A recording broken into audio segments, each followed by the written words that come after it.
sugar for early in the morning. They're good though. My aunt made them, so. I don't know if I've ever had a bad cinnamon roll. I have. Really?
Okay, we need to actually start off with the handout that you guys tried at the end of class yesterday.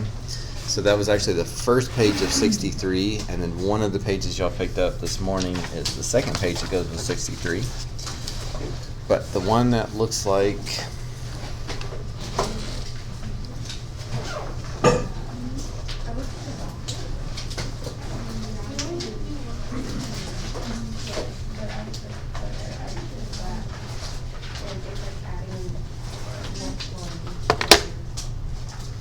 page that looks like this. You should have tried those.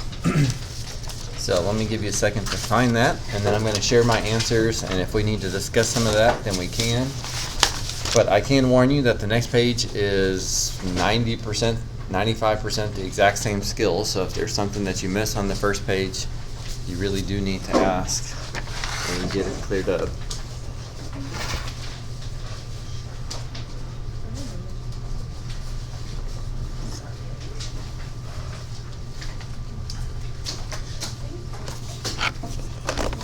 Alright, so I did 1, 2, and 3 last time. Oh, I did not have these written down. So 4 would be 1, -1 does not exist. Infinity, infinity, infinity.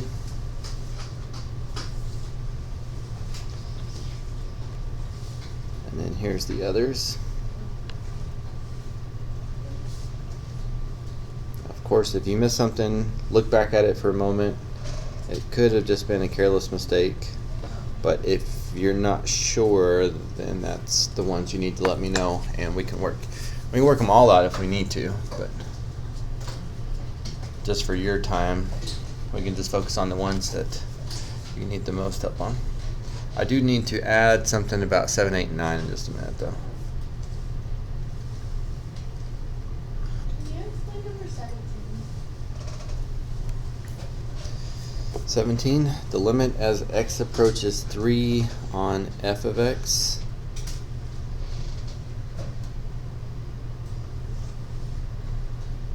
Oh, -3. So on -3, it approaches -2 from the left, but +4 on the right. And so since it's not approaching the same thing, and it doesn't say just left or just right, they're not the same, so it doesn't exist.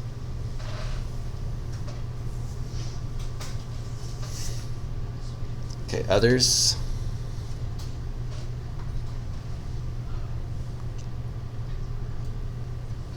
Okay, what I need you to add to question 7, 8, 9, just in case we end up giving this to you as a multiple choice question. When these question types show up on the AP exam, and AP exam is like all FRQ and multiple choice, but when it's multiple choice, it's about 50-50 whether they write the answers like this or like something else. So if you get a limit that equals infinity or negative infinity, sometimes infinity is the answer, sometimes negative infinity is the answer, but sometimes they say does not exist. So add that to your notes here. The reasoning is infinity and negative infinity are not really numbers, they're a concept. So they wouldn't have both there, they would have one or the other, so just so you know, those are interchangeable. It's also kind of nice when we do other questions and we don't know what the graph looks like. If we know the graph's going to infinity or negative infinity, we don't have to like dive in deeper to figure out what the limit is. We can just say does not exist, and that covers our bases. So I don't think we're going to give you a multiple choice where we do that, but just in case, y'all need to know that same thing. Okay, so the back page of this is where I'm going to show you some of the properties that go along with it. And 4 to 5 of these are fairly intuitive for what most people expect in calculus, when I usually just ask them what you think is going to happen, and then we try it out and see if it works. But let's look at the properties, and then I'll do a couple examples for you, and then you have you practice the rest of the page to make sure you've got it. So this first property says that if you want the limit of a function plus a function, you should work those limits out separately and then add those numbers together. If you want the limit of a function minus a function, work them out separately and then subtract. The limit of a function times a function, work them out separately and multiply. Divide, same thing, work them out separately and divide. Add, subtract, multiply, and divide. Makes the questions longer, but if you can do what we did on the front page, then you can do these, because you can add, subtract, multiply, and divide. This one's a little less intuitive, but there is one question on here, so I'll see if you catch it before we share answers here. But if you have a limit and you've got some number times the function, you're welcome to just do the number times what the limit would be. You're welcome to just pull that out front. That's the way that works. Okay, so we've got two graphs, and I think one of these, yeah, f of x is the same, but g of x is a different graph than the first page. So you don't have to write this on all of these, but please do it on at least the first question, just in case you need to look back at this someday. Since this is the limit of f of x plus g of x, I'm going to find the limit as x approaches -1 of f of x. Then I'm going to find the limit as x approaches -1 of g of x. So it's like I'm working two separate questions. I'm going to get two answers, and then I'm just going to add them up before I give my final answer. So it's only harder in the sense that it's more work, so there's more places to make a mistake, I guess. But so I'm not going to scan back up and down. You guys have the graphs in front of you. For -1 for f of x, it looks like he approaches 0. And g of x, as x approaches -1, looks to be approaching -4. Just like the graphs on the first page, these aren't trying to be tricky or anything, so just go with whatever it looks like. And 0 plus -4 gives me my answer. So work them out separately and add. Or for question 20, work them out separately and subtract. Now the order of subtraction does matter, so you do have to do this one first. So I'm looking at g of x, and the limit as x approaches -4 looks to be 5. That's the y value it's approaching on left and right. And then the limit as x approaches -4 of g of x, or f of x, looks to be -1. So it said subtract. So I'm going to subtract those and end up with 6. Okay, one more example, and then I think you should have it. But this one says multiply. So I'm going to do the limit as x approaches 0 of f of x, get -2. I'm going to do the limit as x approaches 0 of g of x, and get 1. And then it says times. So multiply those two results together, and that will give you your final answer. So there's the add, subtract, and multiply. Divide also works the same way though. So let me give you a few minutes, and I would like you to try to answer the 9 on the rest of this page.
as you finish, check your answers with mine on the board and see which of those you're going to want me to work out with you.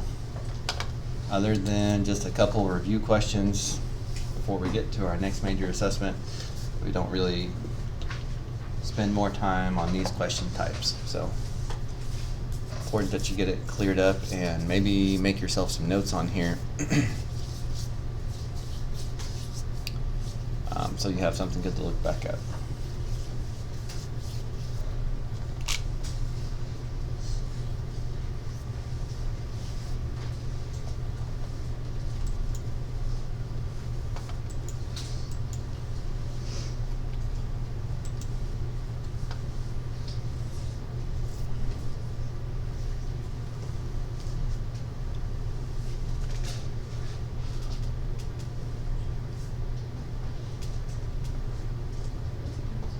Why would 26 be candy? Like, is it because the line or the thing ends at 4? Yeah.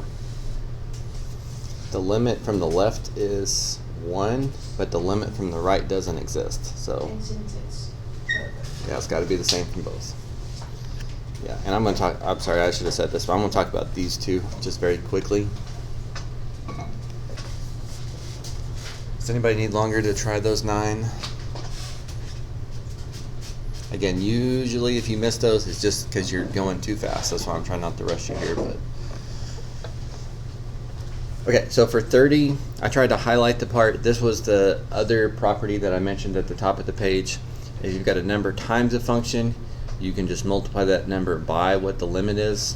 So, I don't know, less intuitive than add, subtract, multiply, and divide, but not terribly difficult. And then on 26, the reason why this one does not exist, this is what I was just saying a second ago, but you may not have known what we were talking about.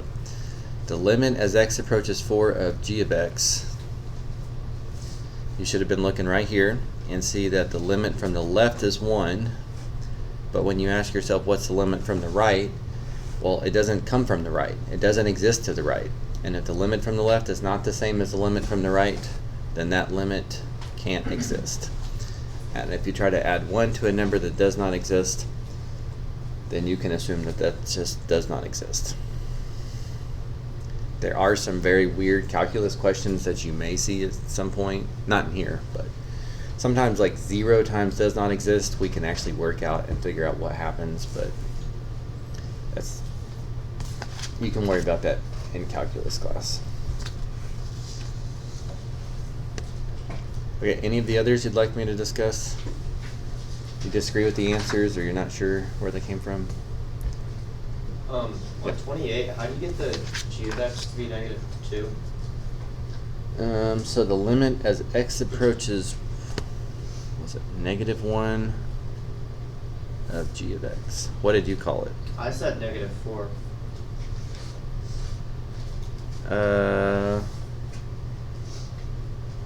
Yeah, that's probably a better estimate.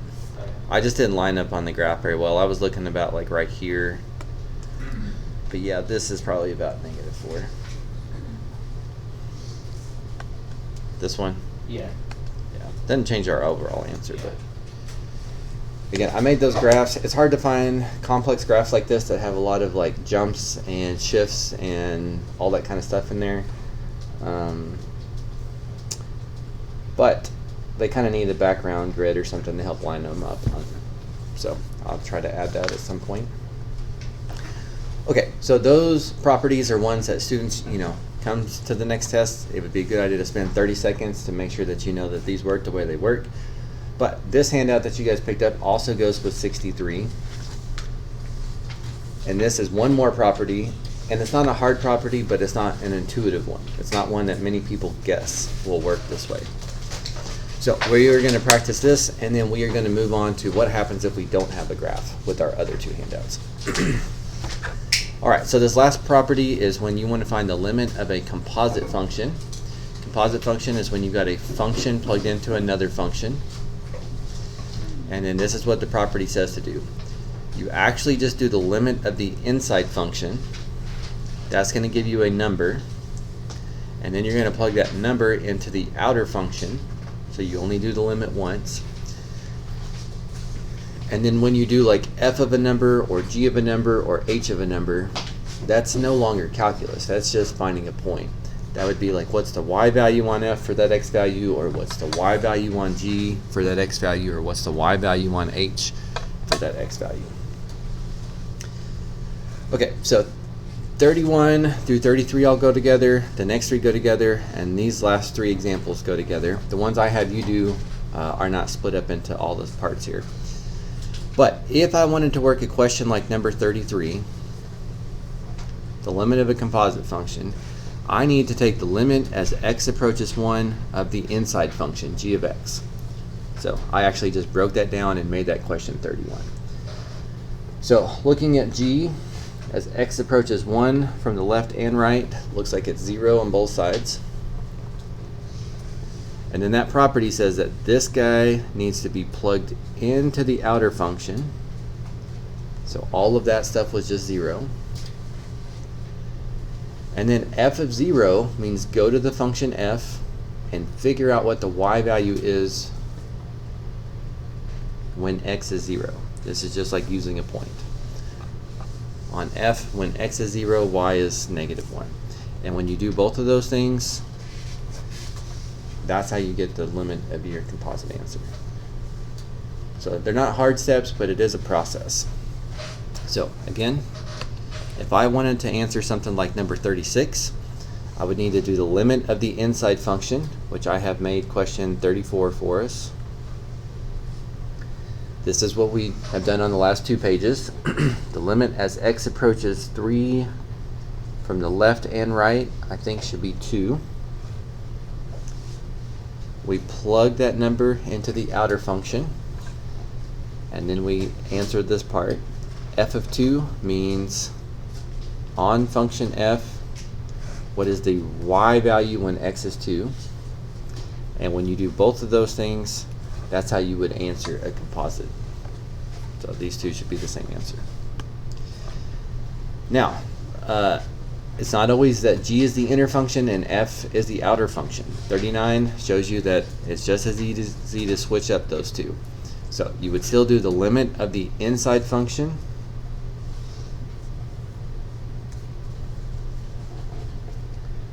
which I believe should be 2. You still plug that into the outer function. And g of 2 would mean you need to go to the graph on g and figure out the y value when x is 2. And when you do both of those steps, that's how you would work that type of limit question. So for these examples, again, I just split it up into every possible step possible. The limit of the inside, plug it into the outside, that answer is the same as this answer. But the 3 I'd like you to try, so I can leave those up there. I've only got 3 of them, but these 3 don't go together. So this one you can split up into 2 steps before you get your final answer if you'd want to. I guess you can do that on all of them, but go ahead and try them and see what you get. Notice there are 2 new graphs there, so make sure you're using your new graphs, not the graphs I was using.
Okay, so you certainly don't have to write down those 2 steps like I did in my 3 examples, but I'm going to go ahead and do it, and I think you should probably maybe add it to your page on a question that you missed. But to answer question 40, you should have found the limit as x approaches 0 of g of x, which looks to be -2. You should have plugged that into the outer function, and then your final answer should come from f of -2, which just means what is the y value when x is -2. So final answer for 40 was 2. Number 41, you should have done the limit of the inside part, which looks to be 0.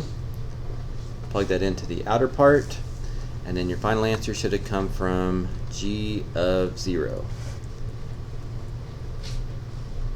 -2.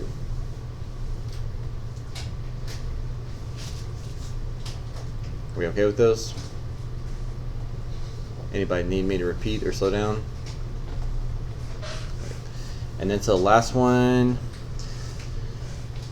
the limit as x approaches -6. Well, does that even exist? It looks like it only goes to -4. Right, that arrow makes a big difference. So we can assume that at -6, he's got a limit of 2. Plug that into the outer function. F of 2 is -2. After you do both of those steps, then you can give your final answer. So even though on the other page, add, subtract, multiply, and divide isn't one that many students need a refresher on, this is one that is usually a good idea to look back at. Obviously, I wouldn't worry about it until we get to the review, and we'll have one on the review if we're going to put one on the quiz. But make sure that if you don't remember how to do that on the review, you've got some notes on this that you can look that up. So both the handout that we started on last class and that last page that we just looked at, both of those together make up 63. So you may want to put a 63 on both of those until you get a chance to staple them. But then we're going to look at 64. So now we're still on limits, but a different topic. It is the shorter, quick page. 65 is going to be some practice of that page.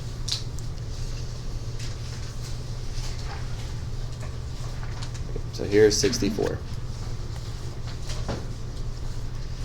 Okay, so being able to find a limit from a graph and maybe apply some properties are all good and well, but most of the time you're asked to work with limits or find a limit, you are not provided a graph. You're provided a function. So what we did last time was find limits graphically. Now pretty much for the next several classes we'll be finding limits analytically, which means from a function. So notice this limit on question 1, it doesn't say the limit of f of x or g of x or h of x. It actually just tells you what the function is. Plugged it in there. Now, one strategy that you can use, which just doesn't happen very often, but if this is basic enough and you say, well wait, I know what x squared looks like,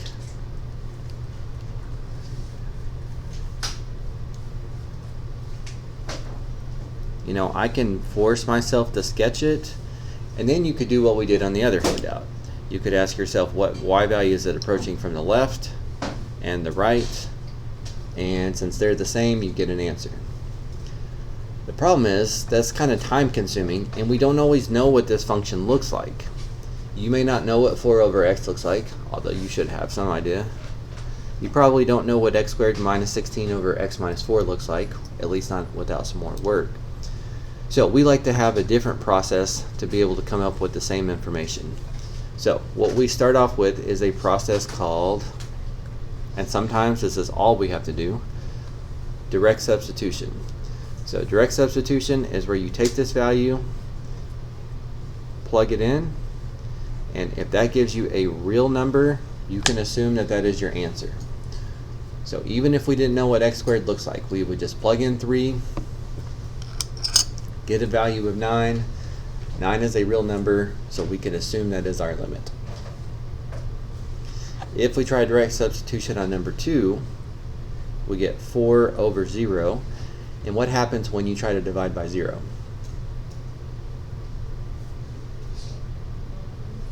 That's what? Okay, so what do you think the limit's going to be?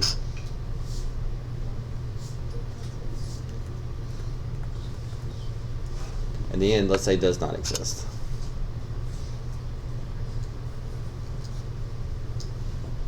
So 4 over 0 is undefined. The limit is a little bit better to say it doesn't exist. So I'm not really saying anything different there, just plugging it in. I do like to remind you of that one though.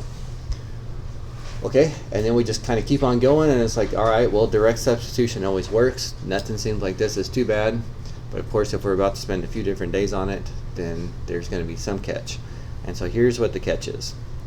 Sometimes when you start off with direct substitution, what would my numerator go to?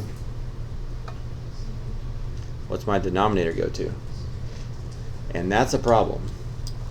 This is actually the first problem that calculus tries to take on that you don't know how to do. This 0 over 0,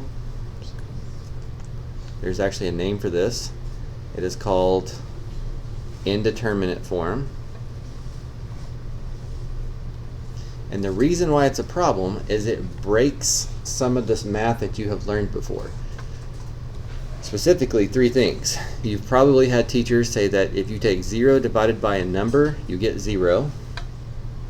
And that's true as long as you're not dividing by 0. You've heard that if you take a number divided by 0, that doesn't work, so undefined. And that's true too as long as your numerator is not 0. So there's a catch. Teacher has always avoided that because they don't want to have to get into that. That's calculus. And then what happens normally when you divide something by itself? Okay? So in a way, you might think that the answer is 0, you might think it's undefined, or you might think it's 1. And the truth is, it could be any of those. Or it could be 5, or it could be 12 halves.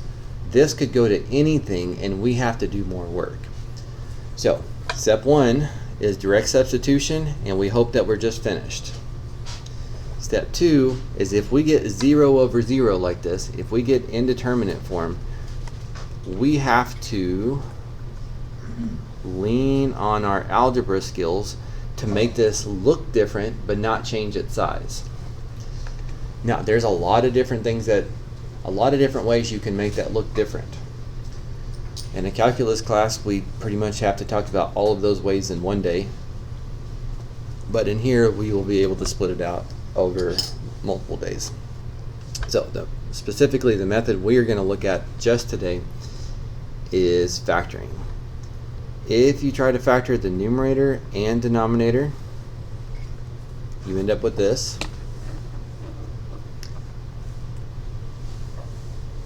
And if you factor it correctly, you will need something to cancel out. Notice the x minus 4 is reduced out.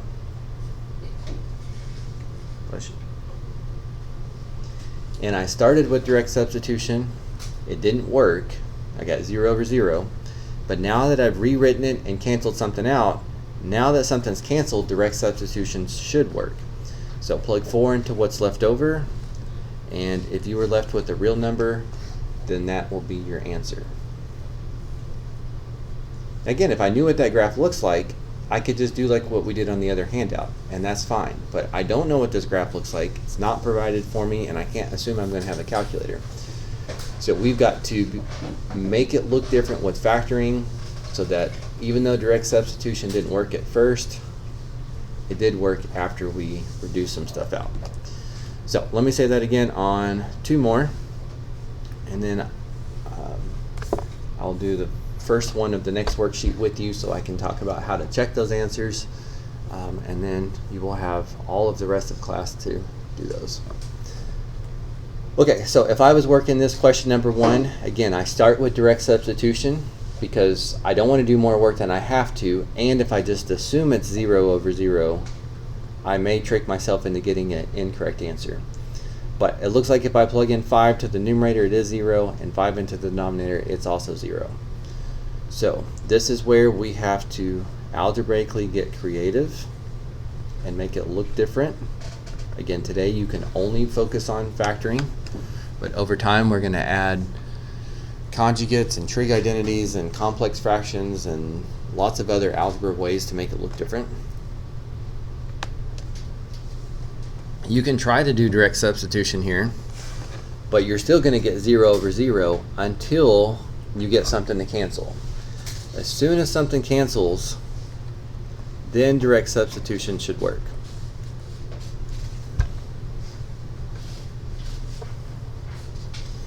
Now, sometimes with this factoring, if I plug this one in, you do get 0 over 0.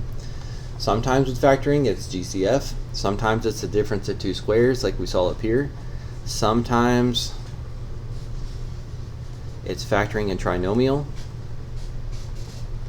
So, how long these questions take depends on how quickly and how confidently you are at factoring. If you can't figure out a factoring question with guess and check, then you better do the product sum method or whatever else you learned in Algebra 2. But you got to be able to factor them. You need something to cancel. If nothing cancels, then it's not going to ever work.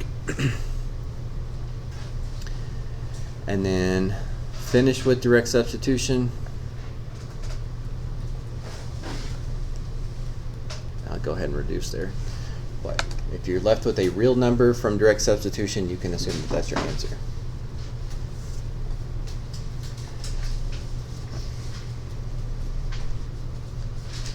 Now, a couple things here before we move on to the next handout. One is, this is almost to the T exactly how calculus works. Calculus, you learn a new topic, so you guys learned about what a limit is and what it's really asking you to do. You learn a couple of new steps, so in this case, direct substitution, what to expect, what the name was, and to know to finish with direct substitution. But 95% of your time, 90% of your effort and struggles and frustration always comes back to algebra. Because in calculus, like one question might be factoring, but then the next question might have a log property, and then the next question might be unit circle, and then the next question might be a complex fraction, and then the next question might be multiplying conjugates. All of those algebra things that you've seen in the past, they just kind of ball up and it becomes an expectation in calculus. They expect you to know all of it, and that's why it's challenging. Now, of course, we review that stuff in calculus as it shows up, but we don't get to just stop and do factoring for a day. We get to review factoring for 30 seconds. And so anyway, that's why that can be kind of stressful at times. But even though we get more time in here and we can split it up and pace it a little bit better, again, when we get to this next worksheet, which I guess we can move on to right now, that's basically it. The idea of a limit's not tough. Direct substitution at the beginning and end is not tough. The hardest part of this calculus questions is really the algebra that you already have practiced in the past. Okay, I do want to do one more with you because I want to also mention how to check these, and I don't suspect that you will want to check all of them this way, but I will ask that you do at least check a couple of this way.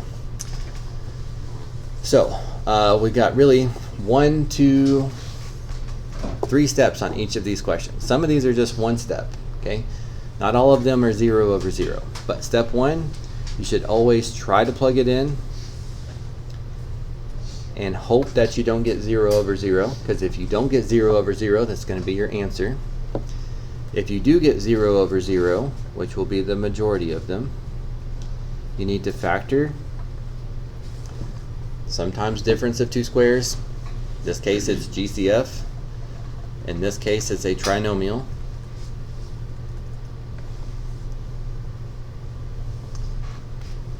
All of these questions have to be rigged where something's going to cancel, otherwise factoring doesn't work. Yeah. If it's a question that you put in the limit number right off the bat instead of factoring first, will you still get the same answer if you factor either way? Well, let's look at question 2 in just a second, because I think that will show you what will happen if. because there's nothing to really factor in question 2. So Okay. I think that'll answer your question. Okay, you get something to cancel, and then step 3 is go back to direct substitution. So it looks like I get 12 over 5 minus 1, which would be 12 over 4, which would be 3. I'm not saying anything different than I did last handout, but the reason why I'm doing one more with you is because with a calculator, so don't do this to get your answer, but do this on at least a couple of them to check your answers, maybe the ones you're less familiar with. This is the function.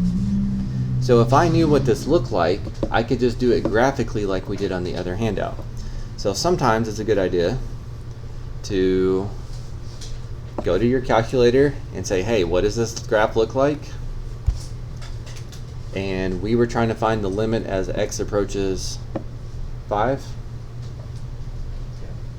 Okay, now notice my calculator is trying to show me there's a gap there. That point does not exist.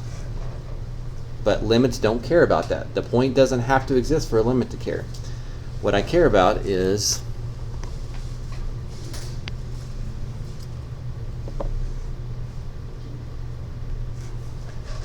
looking at the y value it approaches from the left, looks to be 3, and the y value that it approaches from the right also appears to be 3. So visually, we should see that the limit of that is 3, which is what we got from using algebra.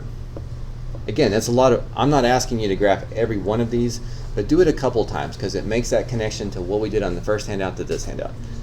This is, we're just trying to do it blind without knowing what the graph looks like, but it's really trying to achieve the same thing.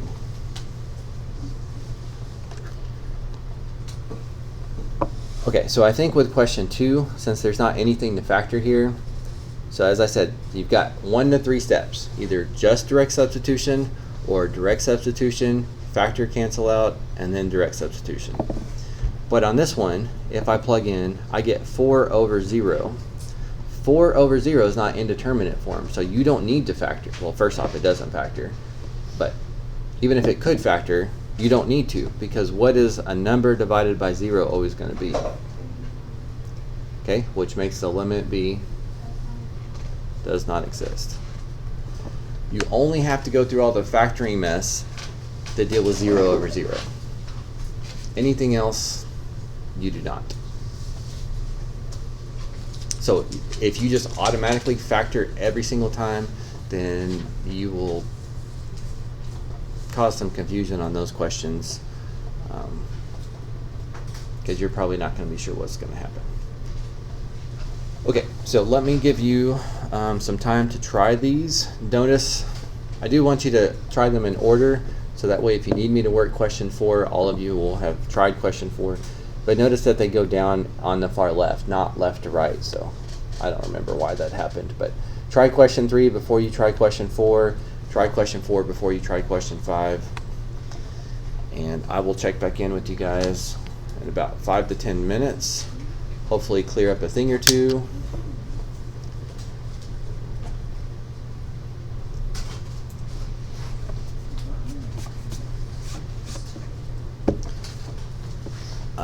But you can, hopefully you guys also see that while I'm trying to introduce you to a calculus concept, realistically what you're really practicing on most of these questions is factoring. So good algebra practice, even if you think you're doing college algebra next year instead of AP calculus. Also, I know you guys have started some CAP stuff in your classes, and next week I think there's no movement during advisory at all. It's like next Friday is a pep rally, but Monday through Thursday will be CAP lessons. Anyway, next week we will talk about classes and which ones you should be considering, and I'll give some of the information that I know about it. But if you guys could start to think about which math class you think you're going to take, and then I'll take your questions when we do that next week. So we will discuss that stuff together, though.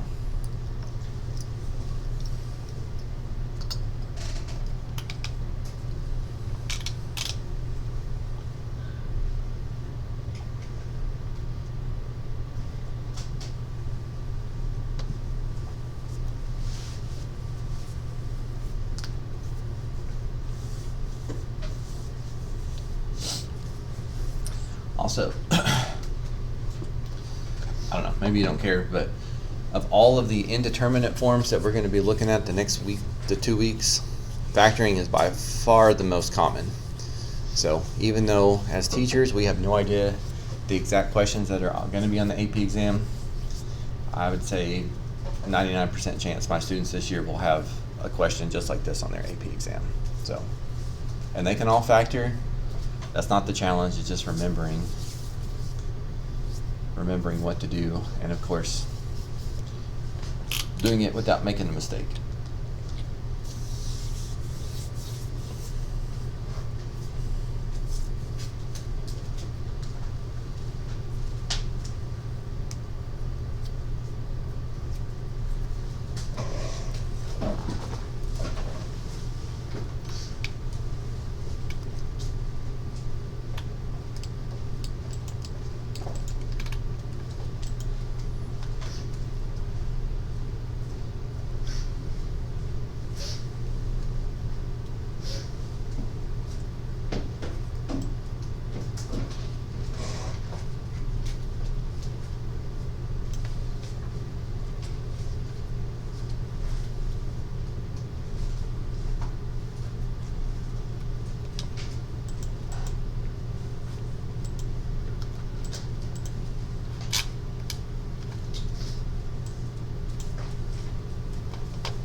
now that you guys have had time to try a few, does anybody have maybe question 3, 4, 5, or 6 that you're having issues with you'd like me to go over?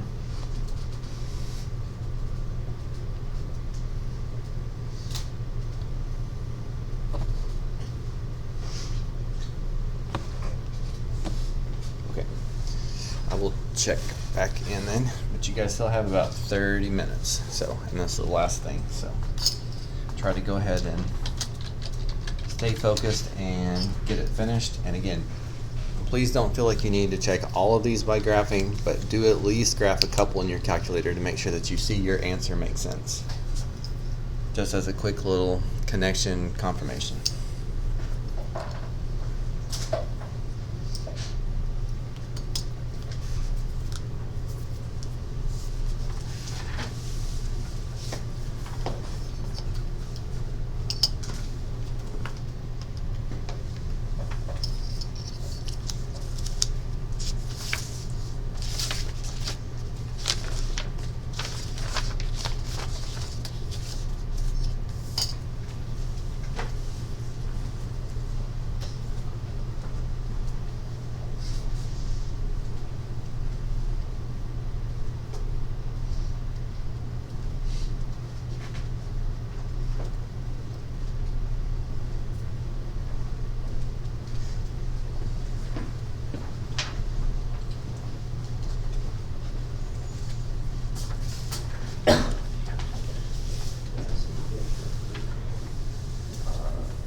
Okay, checking in one more time.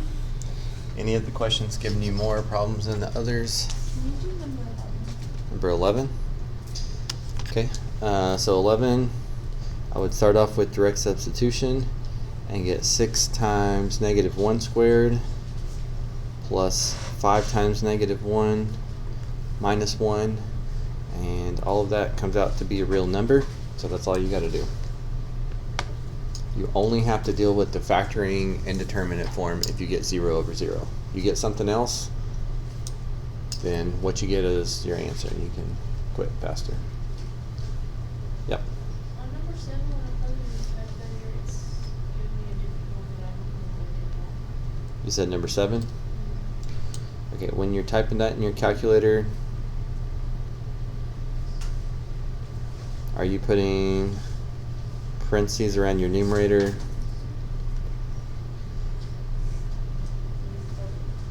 and parentheses around your denominator? Because if not, yeah. If you just put it in without parentheses, it's going to do this division first, and then it's going to put 2x plus that stuff, and then add 3. So it's just going to do it in a different order than you expect. This is what your graph should look like from number 7. So as x approaches 4, it looks like your answer should be around negative 1 or something close to it. Okay, anybody else?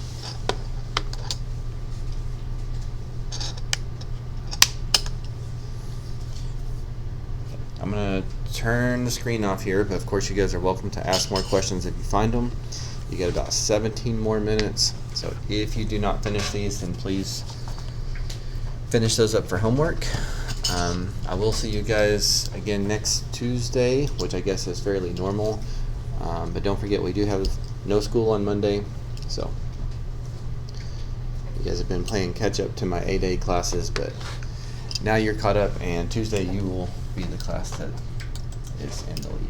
So, and we'll do something pretty similar on Tuesday, but again, instead of it being factoring every time, it'll be just a different way to deal with indeterminate form, but same question types.